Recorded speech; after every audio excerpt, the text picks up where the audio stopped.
I'm your host, John David Brake, the Commissioner. We are here. It is the final week of the season. Usually this week in the past, it was already done with. We had a champion. Well, since the schedule has been extended to an extra game, we get an extra week of fantasy football, and what a season it's been. Not really. It's been pretty awful since Austin Stoll's just been dominating, but we'll get to that in a bit. Let's start out with some news that shocked and rocked the NFL world. John Madden passed away last night. When I say last night, on December 30th, 28th, I don't know what day it is. It's the December 28th. John Madden passed away at the age of 85. His toupee was 40. Apparently, his heart was only a 36 overall rating. Okay, no more Madden puns. That's really bad. I love John Madden, so rip John Madden. Okay, so let's find out what happened. Obviously, the big news. Let's lead the show off with what transpired on Monday Night Football between the Saints and the Dolphins. Nick Shook only leading, I should say, by 7 points. Just needed Alvin Kamara just to do something. And New Orleans said, no, we're going to let this book guy handle the ball. And our most explosive weapon, we'll let you touch the ball a couple times. All John Dahlgren had was a defensive tackle for the Dolphins, and the impossible happened. John Dahlgren comes from behind and wins on Monday Night Football thanks to a defensive lineman's output and beats Shook in the Hoffa Bowl, avoiding the said Hoffa Bowl and giving Nick Shook his second Hoffa trophy. My goodness, that was the closest. 128.91 to 128.71. A 0.70 difference of a point. And the thing is, Shook had the win. All he had to do was sub out Bosa, who was on the COVID list, with his backup defensive lineman who scored 2 points. That's all he needed. And he would have won. But he was unable to do the most simplest of tasks.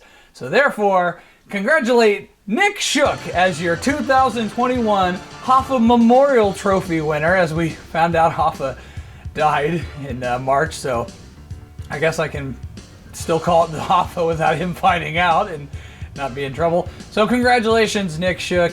You are once again the Hoffa winner. I'm sure David McCready is very happy to get that trophy out of his house and right back to the Shook pad. So congratulations. Now, as we said, we've got the championship to run down. Let's see what happened and transpired. There were some close games and some not so close games. Let's start off with the score.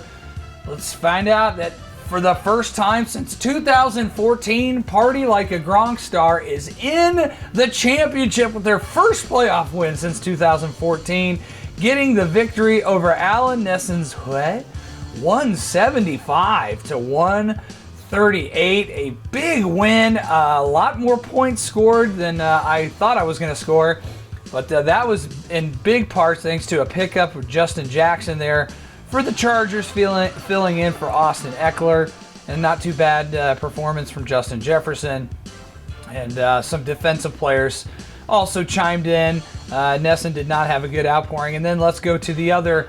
Man, this was a close game. I thought Jason Servos was going to do the impossible, but look who comes back. Austin Stoll, thanks to Jalen Waddle on Monday Night Football. That's all they did was throw to Waddle, and ended up scoring a lot of points for him. He even caught a touchdown towards the end of the game, and that put him over, and he wins 169 to 159. It was so close, Servos, so close. But Austin is in the championship finals for the third year in a row. Congratulations, Mr. Stoll. Even despite Matt Stafford's terrible output, he makes it. And Jonathan Taylor didn't have that great of a game stat-wise for fantasy football, but here we are. It is the championship 2021 LEG Finals. Party Like a Gronk Star, the number 2 overall team, versus Austin Stoll, the defending, the repeating, the remaining, the current champion for LEG, the number 1 overall seed, taking on Gronk Star. It is going to be a battle. Not really. And we're gonna break down why this is unfortunately going to be Austin Stoll's third championship in a row. Let's get some injury news for a party like a Gronk star. There is not a single running back left on the team that was originally drafted thanks to injuries. So Leonard Fournette, the third overall running back in the league, gone. James Robinson, gone. Darrell Henderson, gone. And we don't know what's going on with Lamar Jackson.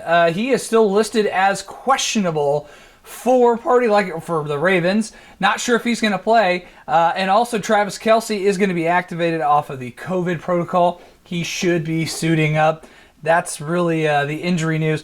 Not a lot of injury worries for Austin Stoll. Let's look over at his team.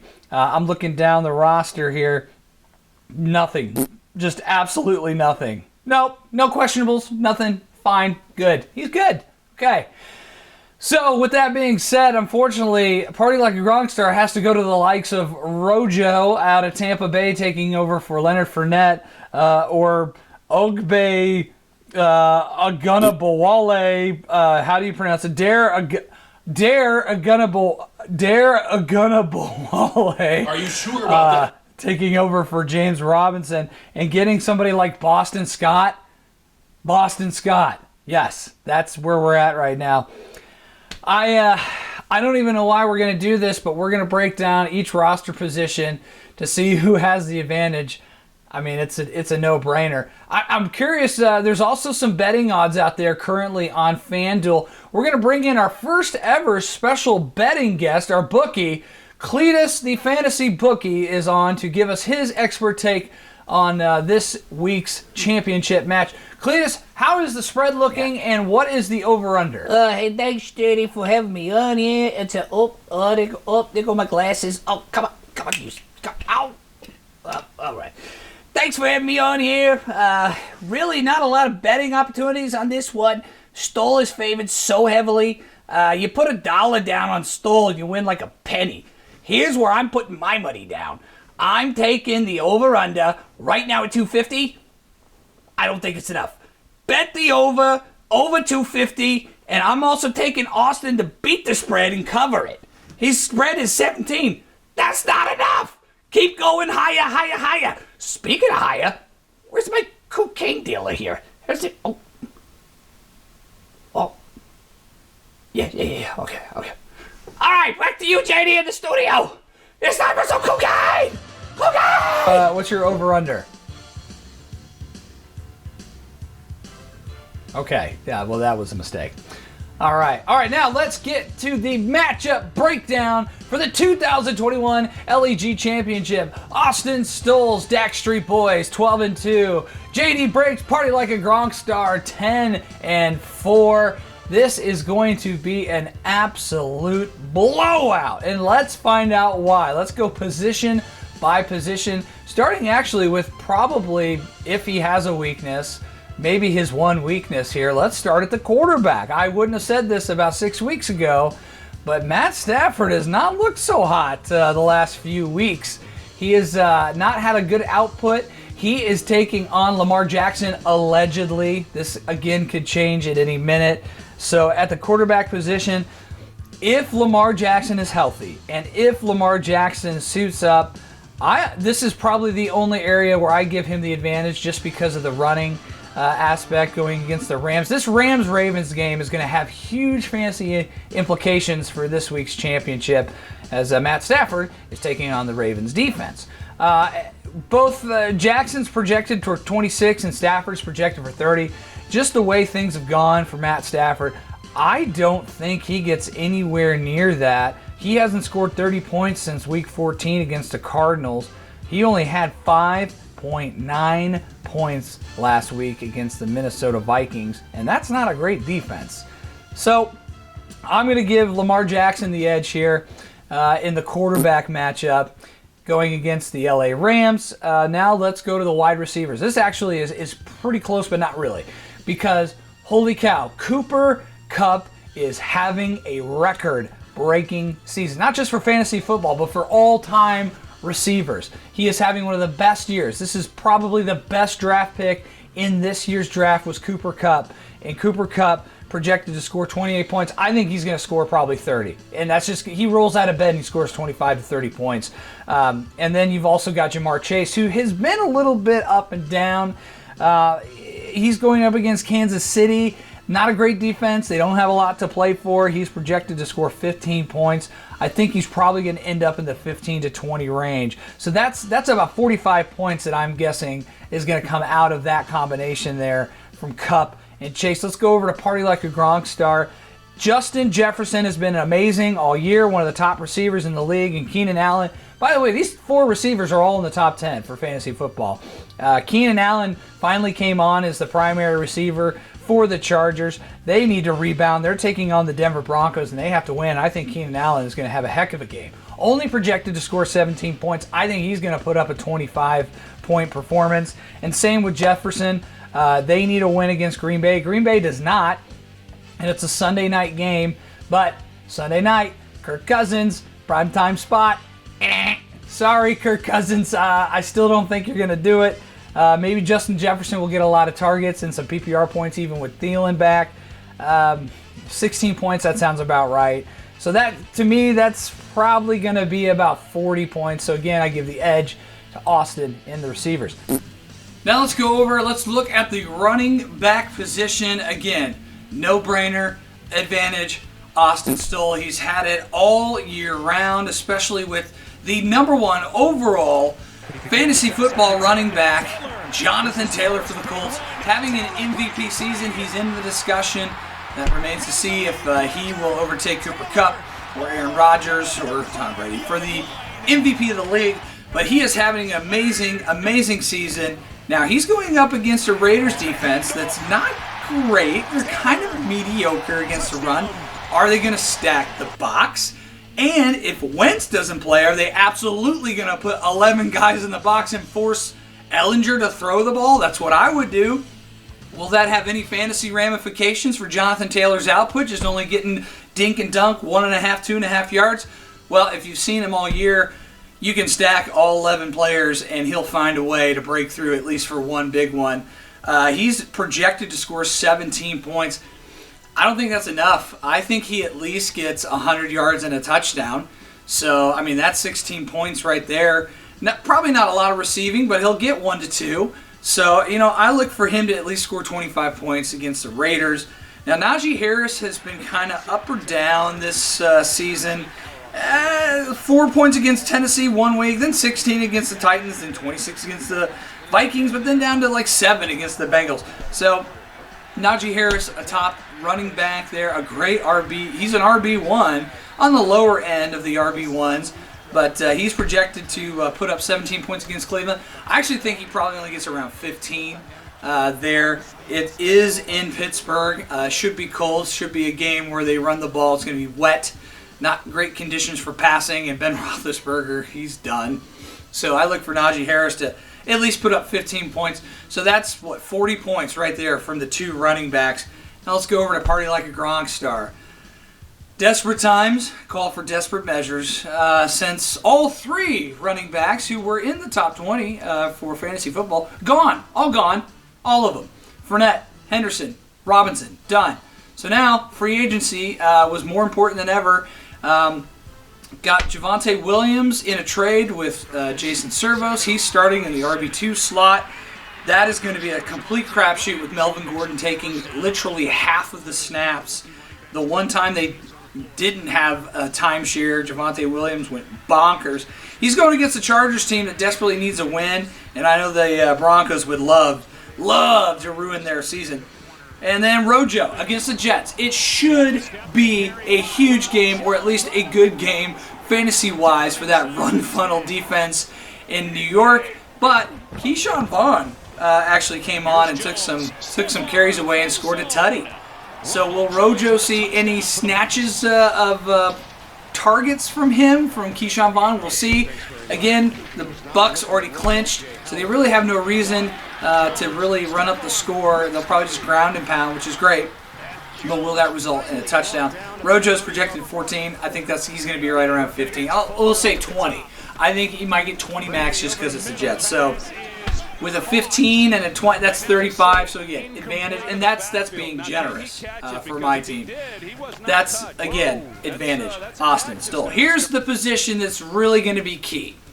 It is the tight end position right now. Starting for Austin is Gerald Everett because Darren Waller has been out for the last 4 weeks. Will he play against the Colts? That is a significant upgrade if Darren Waller can suit up and play against the Indianapolis Colts. But right now as it sits, it's Gerald Everett. We don't know if Darren Waller will be there.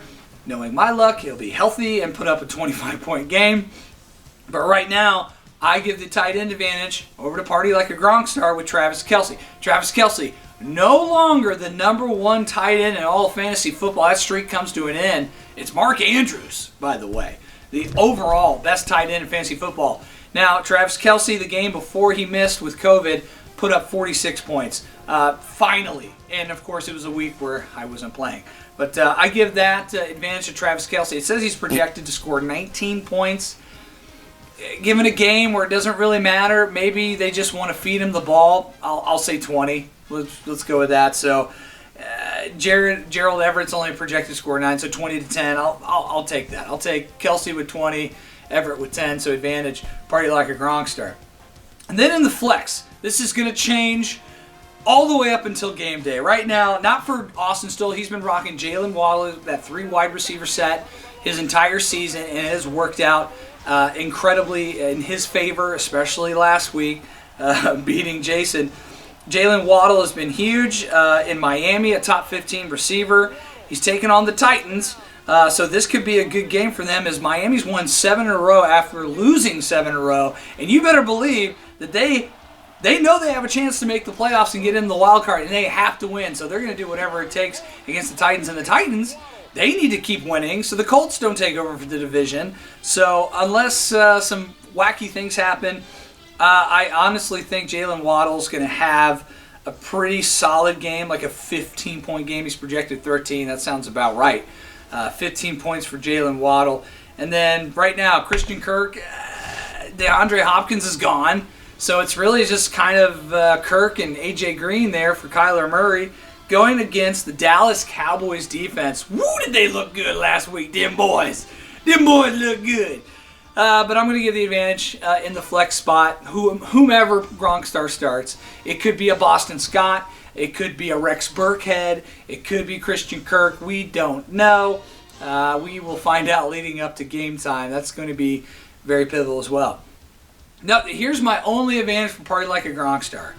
Defense and kicker. This has actually been something that's bailed me out in many, many games where I should not have won. But thanks to linebackers like Devondre Campbell and Jordan Brooks there in Seattle, they have single-handedly carried my defense. 2 of them together at least get 25 points a game on the defense just out of those 2 spots, and that's always been nice. Deion Jones also chimes in every once in a while with a 10-point game too.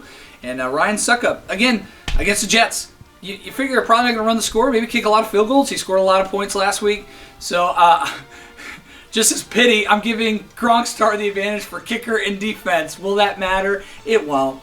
My final score prediction, we saw Cletus give the over-under there and the spread, but I think it's going to be more. I think Austin Stoll is going to absolutely crush my hopes of winning another championship, bringing him an unprecedented 3 championships in a row. Never been done. He will surpass Dan Nickel as the greatest fantasy football manager of all time in the LEG with just this 1 victory. But can the impossible happen? Do you believe in miracles? Because I do. I'm sure hoping for a miracle. And that's what it's going to take for Party Like a Gronk star to finally get their first championship since 2013.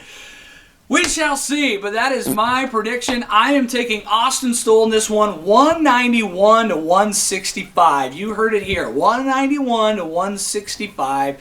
That is my score prediction. Oh, I hope we don't have to celebrate another Stoll victory, so we shall see. Okay, well that is the prediction, the rundown, the analysis for championship week. Tune in. We will do a recap. I know I've said that before, and I haven't really done it, but we will do a recap and hopefully get an interview with whomever wins, and also the Hoffa winner, Nick Shook. But tune in next week. Good luck to you all, and have a very happy New Year. See ya in 2022.